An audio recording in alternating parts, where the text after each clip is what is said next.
What's up guys, and welcome back to Wall Street Millennial. On this channel, we cover everything related to stocks and investing. Today we're going over the epic rise and fall of the Kmart department store chain. As of the summer of 2021, Kmart has gone through bankruptcy multiple times, and they only have 17 stores still operating in the United States. These stores will probably close within the coming years, and Kmart will be completely wiped off the retail map. But this was not always the case. Kmart was once one of the most successful and iconic retail brands in the United States. So what went wrong, and how did it all come crumbling down? Kmart can trace its roots back more than 100 years when traveling salesman S.S. Kresge gathered together $6,700 of his life savings. He used this to establish the S.S. Kresge retail chain, and the first store opened in Memphis, Tennessee. It operated as a so-called 5 and dime store, meaning they sold their products for either 5 or 10 cents. You can think of it as equivalent to dollar stores today. The chain was extremely successful, and they IPO'd on the New York Stock Exchange in 1918. In 1977, they rebranded as Kmart, and by 1981, they operated more than 2,000 locations across the United States and Canada. This made them the second largest retailer in the country, behind only Sears. However, even by this point, the seeds of Kmart's eventual destruction had already been sowed. In 1962, a young man by the name of Sam Walton opened the first Walmart store in Arkansas. Walmart stores were differentiated by their new, sleek designs and wide array of product offerings. They represented a one-stop shop where consumers could buy everything they could ever need. In comparison, Kmart stores seemed outdated and not as attractive to younger customers. In an effort to stay relevant, Kmart's management thought of a creative marketing gimmick called the Blue Light Special. Every day, blue lights would start flashing within the Kmart store, indicating a limited-time sale of certain products. The lights were made to replicate a police car siren, and they would say, "Attention all Kmart shoppers" on loudspeakers to let all customers know. These promotions were pretty popular and helped Kmart hold on to its market share throughout the 70s and 80s. But by the 1990s, it became clear that they were losing share to Walmart. Walmart was opening thousands of new stores across the US. Walmart started establishing supercenters, which included grocery stores in addition to general merchandise. They used their scale and logistics expertise to source their products for cheap prices, often directly from foreign manufacturers. This allowed them to undercut both Kmart and Sears on many products. To combat this, Kmart introduced the Super Kmart Center, with their first location opening in 1991 in the small town of Medina, Ohio. They tried to copy Walmart supercenters and included a wide variety of groceries, including fresh produce. When these Super Kmarts failed to gain traction, Kmart's management desperately tried every new initiative that they could think of to turn things around. This included adding video rental services similar to Blockbuster Video. They also added Kmart Cafe food courts.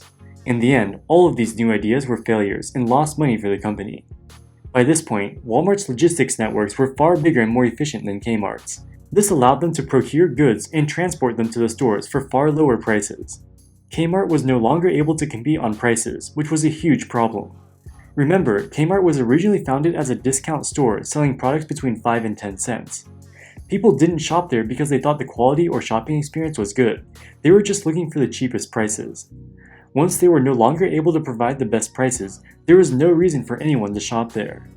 Their revenue peaked in 1993 at almost $38 billion. It started to rapidly decline, and by 2004, it was less than $20 billion. In an attempt to turn things around, they signed agreements with a few brands to sell their products exclusively at Kmart. These included some of Martha Stewart's product lines and a few others. They also made some acquisitions, including the sports retailer Sports Authority and the construction retailer Builder Square and the book retailer Borders Square. Unfortunately, Kmart had no expertise in these niche retail industries, and they just added to the company's already bloated cost bases. All of these new ideas were too little to overcome the fundamental lack of profitability of the business. Their profitability turned negative, with their net losses exceeding $2 billion in 2001. In 2002, they ran out of cash and were forced to file for Chapter 11 bankruptcy protection. During the bankruptcy, it was revealed that CEO Charles Conway misled investors about the company's deteriorating financial condition. He also inappropriately used corporate money to buy private jets and luxury yachts for his own personal use. But in the chaos of the Kmart bankruptcy, a billionaire hedge fund manager by the name of Eddie Lamper saw opportunity. His hedge fund, ESL Investments, bought a 53% controlling stake in Kmart as it emerged from bankruptcy. In 2005, Eddie orchestrated a merger between Kmart and Sears with the combined entity called Sears Holdings, which would trade under the ticker symbol SHLD. Sears Holdings would be the third largest retailer in the US, with annual revenues of $60 billion. But even at this point, they were dwarfed in scale by Walmart. Walmart's revenue of $256 billion was so big that they had to adjust the size of the bar chart to make the comparison look more favorable. Eddie said that the new entity could use its scale to reduce costs and finally compete with Walmart. Unfortunately, the opposite happened. Their revenue declined by 94% from 2006 to 2020. In an effort to reduce costs, they decided to close the money-losing Kmart locations to increase the entire group's profitability. To this end, they started closing hundreds of locations per year. But this had some unintended consequences. At the same time Kmart and Sears were shutting down stores, Walmart was opening thousands of new stores. By the mid-2010s, more than 90% of Americans lived within a 10-minute drive of the closest Walmart. Route density is one of the most important concepts in the retail space. If you have a high density of stores, you can invest in a wide array of distribution centers across the country. This means each delivery truck doesn't have to drive that far to reach the store from the closest distribution center. After the store closures, the density of Kmart's declined substantially. This means that each semi-truck had to drive a longer distance to deliver new inventory to the store. The adverse effect of decreased route density made previously profitable stores unprofitable. They would then close these stores, creating a vicious cycle of lower route density and less profitable stores. While Walmart is Kmart's biggest direct competitor, they were also losing market share to online retailers such as Amazon. They launched Kmart.com in an attempt to compete, but they lacked the necessary scale. Their high delivery costs made their products uncompetitive with Amazon. By the mid-2010s, it became clear that Eddie Lampert's experiment had been a complete and total failure. By combining two failing retailers, all he did was accelerate their declines. There was never any real prospect of a turnaround, as neither company could ever have a competitive advantage over Walmart or Amazon. By 2018, Sears Holdings stock had lost close to 100% of its value. After posting tens of billions of dollars in net losses, they ran out of cash and had to file for bankruptcy. This would be Kmart's second bankruptcy proceeding. As part of the bankruptcy, the majority of Kmart's remaining stores were liquidated, with the proceeds going to Sears Holdings creditors. All that was left was 202 Kmart stores, which would be owned by a new entity called Transform Holdco.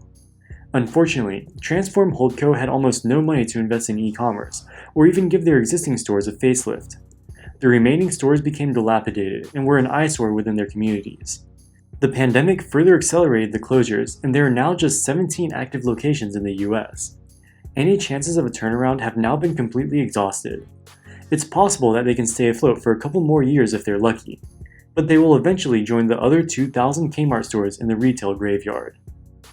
The fall of Kmart shows how difficult it is to be successful as a generic retailer. Without having their own brands, the only way they can attract customers is to offer the lowest prices. But offering low prices requires scale, which they no longer have. This is why the behemoths like Walmart and Amazon have been able to drive their smaller competitors like Kmart out of business. Alright guys, that wraps it up for this video. What do you think about the rise and fall of Kmart? Do you think there was ever a chance that they could have turned things around? Let us know in the comments section below. If you enjoyed this content, please consider subscribing to the channel so you don't miss future uploads. As always, thank you so much for watching, and we'll see you in the next one. Wall Street Millennial, signing out.